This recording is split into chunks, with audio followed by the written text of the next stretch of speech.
नमस्कार दर्शक बंधु मु प्रदीप आपण मानक स्वागत करुच्ची आजिर आउ एक नवा भिडियो दर्शक बंधु प्रधानमंत्री आवास योजनार जो ड्राफ्ट लिस्ट वर्तमान पंचायत रे लगी एवं पंचायत रे लगिला परे आपण मानकर 15 दिन समय दिया जाइतिला।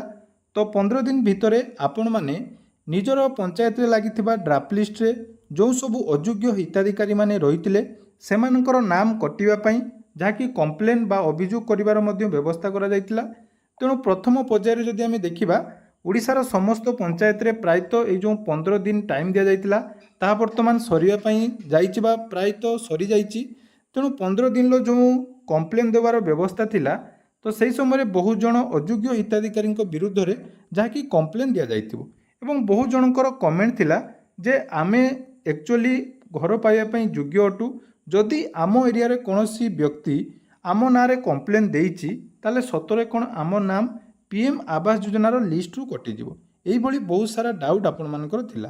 तेणु देखंतु यारी ऊपर आजिर भिडियोटी रहिछि भिडियोटी बहुत इनफॉर्मेटिव रहिबो कारण देखंतु बहुत जनक मनरे कन्फ्यूजन अछि जे आवास योजना रे वर्तमान जो फाइनल सर्वे करा जाय लिस्ट आसीबो सेथिरे अयोग्य हिताधिकारी सहित किछि योग्य हिताधिकारी नाम कटिजिवो कि बा आपण मानकर जदि एही लिस्ट रे ना थिला एवं गोटे भल रैंक रे मध्य आपण मानकर थिला आपण माने भाबुतिले जे घर मिल जिवो किंतु जदि भी कोनोसी व्यक्ति आपण को नारे कंप्लेन देइचंदी ताले जो सर्वे करिया पई अधिकारी माने आसीबे से माने आपण मानकर कोन कोन वेरिफिकेशन करा जिवो एवं कोन कोन जिनिस आपण मानक घरे थिले आपण माने अयोग्य बोली घोषणा करा जिवो तारी विषय आसंतु ए वीडियो रे डिटेल्स जानिबा। तेणु वीडियो को जमारू स्किप न करी प्रथम शेष पर्यंत देखिए। ता पूर्व जदि चैनल को प्रथम थर विजिट करचंदी वीडियो को लाइक करेंगे चैनल को सब्सक्राइब करने सहित पाखे थिबा बेल आइकन को क्लिक करी ऑल ले सेट करदेवे एवं यही वीडियोटी जदि फेसबुक इंस्टाग्राम रे देखुचंदी तो निहाती आपण माने हमको फॉलो करदेवे।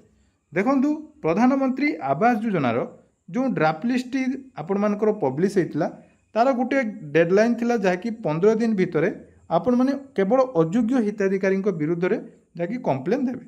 तो निहाती प्रत्येक पंचायत रे किछि अयोग्य हिताधिकारी नाम थिला तेणु ता उपर आपण मानकर कम्प्लेन दि जाइथिबो किंतु बहुत जन हिताधिकारी मध्य रहिचंदी जो माने घर पाइबा पई योग्य किंतु कोनोसी व्यक्ति आपण मानकर जदि तांको विरुद्ध रे कम्प्लेन देइचंती ताले सतरे कोन तांकर नाम कटै जो।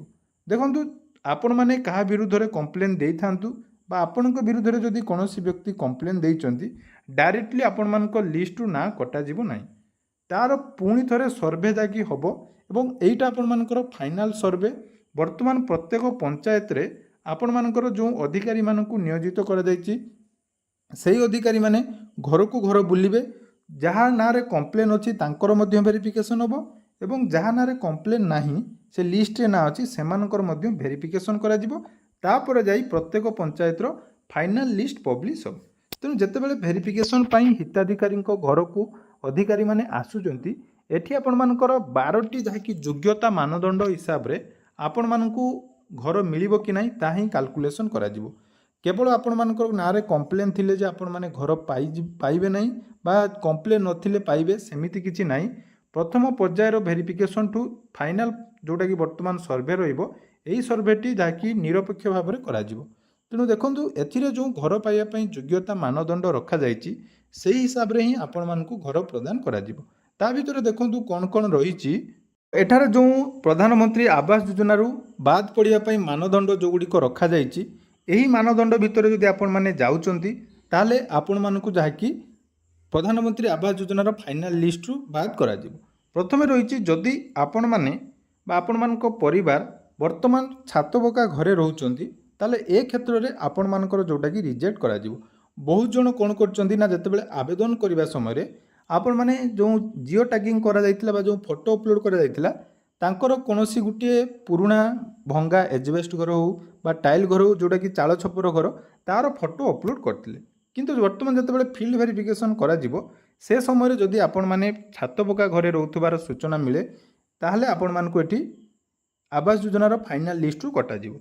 2 नंबर रहिछि जदि आपण माने 2 रु अधिक रूम बा कोठरी थिबा घरे रहुचंती बा जो परिवार एथिरे रहुचंती सेमानकर नाम मध्य प्रधानमंत्री आवास योजनारू बाद करा जिवो।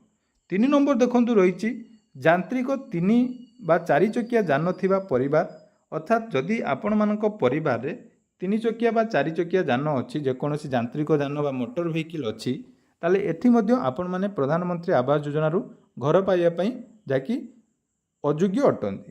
ତାପରେ 4 ନମ୍ବର ରହିଛି ଯାନ୍ତ୍ରିକ 3-4 ଚକିଆ କୃଷି ସରଞ୍ଜାମ ଥିବା ପରିବାର, ଅର୍ଥାତ୍ ଆପଣମାନଙ୍କ ପରିବାରରେ ଯଦି କୌଣସି କୃଷି କାର୍ଯ୍ୟରେ ବ୍ୟବହୃତ ହେଉଥିବା ମୋଟର ଯାନ ଅଛି, ଯେମିତିକି ଆପଣମାନଙ୍କର କୁହନ୍ତୁ ଟ୍ରାକ୍ଟର ବା ଆପଣମାନଙ୍କର ଯେଉଁ ଥ୍ରେସର ରହିଛି ବା ଆପଣମାନଙ୍କର ଯେଉଁ ଧାନ କଟା ମେସିନ୍ ରହିଛି, ଏହିସବୁ ଯଦି ଆପଣଙ୍କ ଘରେ ଅଛି ତାହେଲେ ମଧ୍ୟ ପ୍ରଧାନମନ୍ତ୍ରୀ ଆବାସ ଯୋଜନାରେ ଆପଣମାନେ ଅଯୋଗ୍ୟ ଅଟନ୍ତି। ତାପରେ ରହିଲା ଦେଖନ୍ତୁ ଆପଣମାନଙ୍କର 5 ନମ୍ବର ଯେଉଁଟାକି ମୋଷ୍ଟ ଇମ୍ପୋର୍ଟାଣ୍ଟ, ମଧ୍ୟ ଆପଣମାନଙ୍କର ବହୁତ ସାରା କମେଣ୍ଟ ଥିଲା ଯେ KCC କାର୍ଡ଼ରେ ଆମର ଲିମିଟ୍ ଯଦି 50,000ରୁ ଅଧିକ ଅଛି। ଦେଖନ୍ତୁ କିଷାନ କ୍ରେଡ଼ିଟ୍ କାର୍ଡ଼ ବହୁତ ଜଣ ଚାଷୀ ଭାଇ ଭଉଣୀମାନଙ୍କ ପାଖରେ ଅଛି, ତ ସେଇ କିଷାନ କ୍ରେଡ଼ିଟ୍ କାର୍ଡ଼ ଆପଣମାନେ ଯଦି ବ୍ୟବହାର ପୂର୍ବରୁ କରିଛନ୍ତି ବା ଆପଣମାନଙ୍କ ନାଁରେ ଅଲରେଡ଼ି KCC କାର୍ଡ଼ ଆକ୍ଟିଭ୍ ଅଛି ଏବଂ ତା'ର ଲିମିଟ୍ 50,000ରୁ ଅଧିକ, ତାହେଲେ ବର୍ତ୍ତମାନ ଆପଣମାନଙ୍କୁ ପ୍ରଧାନମନ୍ତ୍ରୀ ଆବାସ ଯୋଜନାର ଫାଇନାଲ୍ ଲିଷ୍ଟରୁ ଯାଇକି ବାଦ କରାଯିବ। ଆପଣମାନଙ୍କ ଯେଉଁ ହିତାଧିକାରୀ ରହିଛନ୍ତି ତାଙ୍କ ନାମରେ ଥାଉ ବା ପରିବାରରେ କୌଣସି ବ୍ୟକ୍ତିଙ୍କର ନାମରେ ଯଦି ଅଛି, ତାହେଲେ ସେଠି ମଧ୍ୟ ଆପଣମାନଙ୍କର ଆବାସ ଯୋଜନାରୁ ବାଦ ପଡ଼ିବେ। ତାପରେ ଦେଖନ୍ତୁ 6 ନମ୍ବର ରହିଛି ଯଦି ପରିବାରରେ କୌଣସି ସଦସ୍ୟ ସରକାରୀ ଚାକିରି କରିଛନ୍ତି ସେଠି ତାଙ୍କୁ ବାଦ କରାଯିବ, ବା ସରକାରଙ୍କ ପାଖରେ ପଞ୍ଜୀକୃତ ଅଣକୃଷି ଉଦ୍ୟୋଗ ଥିବା ପରିବାର ସେମାନଙ୍କୁ ମଧ୍ୟ ପ୍ରଧାନମନ୍ତ୍ରୀ ଆବାସ ଯୋଜନାରୁ ବାଦ କରାଯିବ ଏବଂ ଭେରିଫିକେସନ୍ ସମୟରେ ଆପଣମାନଙ୍କର ନାଁ କଟିବ। ପରିବାରରେ କୌଣସି ସଦସ୍ୟ ମାସିକ 15,000 ଟଙ୍କାରୁ ଅଧିକ ରୋଜଗାର କରୁଥିଲେ, ଯେଉଁଟାକି ପୂର୍ବରୁ ଆପଣମାନଙ୍କର 10,000 ଟଙ୍କା ଥିଲା, ଏଇଟାକୁ ବର୍ତ୍ତମାନ ବଢ଼ାଇ ଯାଇ 15,000 ଟଙ୍କା କରାଯାଇଛି। ମାସିକ ଯଦି କୌଣସି ସଦସ୍ୟଙ୍କର ଇନକମ୍ 15,000ରୁ ଅଧିକ ଅଛି, ତାହେଲେ ମଧ୍ୟ ସେ ପ୍ରଧାନମନ୍ତ୍ରୀ ଆବାସ ଯୋଜନାର ଘରରୁ ବାଦ ପଡ଼ିବେ।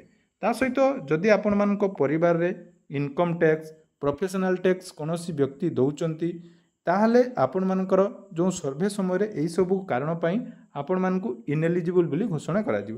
ଫାଷ୍ଟ ପର୍ଯ୍ୟାୟରେ ହୁଏତ ଆପଣମାନଙ୍କ ଡ୍ରାଫ୍ଟ ଲିଷ୍ଟରେ ନାଁ ଥାଇପାରେ, କିନ୍ତୁ ସେକେଣ୍ଡ ଯେଉଁ ଫାଇନାଲ୍ ଆପଣମାନଙ୍କର ଭେରିଫିକେସନ୍ ହେବ, ଏଠି ଆପଣମାନଙ୍କର ନାଁ କଟିବାର ସମ୍ଭାବନା ଯେଉଁଟାକି 100% ରହିଛି।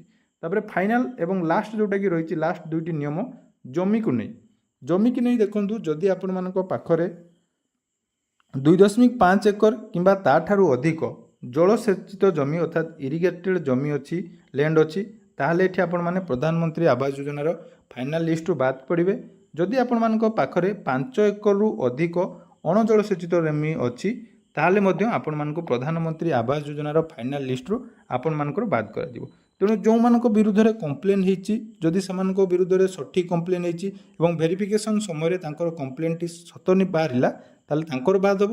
ତା ସହିତ ଯେଉଁମାନଙ୍କର ଲିଷ୍ଟରେ ନାଁ ଅଛି, ଏଇ 12ଟି ଯେଉଁ ନିୟମ କହିଲି, ଏଇ 12ଟି ନିୟମ ଅନୁସାରେ ଯଦି ଆପଣମାନେ ଇନଏଲିଜିବୁଲ୍ ଘୋଷଣା ହୁଅନ୍ତି, ତାହେଲେ ଫାଇନାଲ୍ ଲିଷ୍ଟରେ ଆପଣମାନଙ୍କର ନାମ ରହିବ ନାହିଁ। ବର୍ତ୍ତମାନ ଦେଖନ୍ତୁ ସର୍ଭେ କାର୍ଯ୍ୟକ୍ରମ ଆରମ୍ଭ ହୋଇଯାଇଛି, ତେଣୁ ଯେତେବେଳେ ଆପଣମାନଙ୍କ ଏରିଆରେ ସର୍ଭେ ହେବ, ପ୍ରତ୍ୟେକ ଜିଲ୍ଲାର ପ୍ରତ୍ୟେକ ପଞ୍ଚାୟତରେ ସର୍ଭେ ହେବ। ସର୍ଭେ କମ୍ପ୍ଲିଟ୍ ହେଲା ପରେ ଅଗଷ୍ଟ ମାସ ଶେଷ ସୁଦ୍ଧା ଆପଣମାନଙ୍କୁ ଫାଇନାଲ୍ ଲିଷ୍ଟ ପବ୍ଲିଶ କରାଯିବ। ତେଣୁ ଏହା ଥିଲା ଆପଣମାନଙ୍କର ଯେଉଁ ପ୍ରଧାନମନ୍ତ୍ରୀ ଆବାସ ଯୋଜନାର କମ୍ପ୍ଲେନ୍କୁ ନେଇ ଯାହା ଡାଉଟ୍ ଥିଲା। ଆଶା କରୁଛି ଭିଡ଼ିଓ ମାଧ୍ୟମରେ ଆପଣମାନଙ୍କର ସମସ୍ତ ଡାଉଟ୍ କ୍ଲିୟର ହୋଇଛି। ତ ଯଦି ଭିଡ଼ିଓଟି ଇନଫର୍ମେଟିଭ୍ ଲାଗିଛି ନିହାତି ଚ୍ୟାନେଲକୁ ସବସ୍କ୍ରାଇବ୍ କରିବେ ଏବଂ ଏହି ଭିଡ଼ିଓଟି ବହୁତ ମାତ୍ରାରେ ସେୟାର କରିବେ। ଧନ୍ୟବାଦ।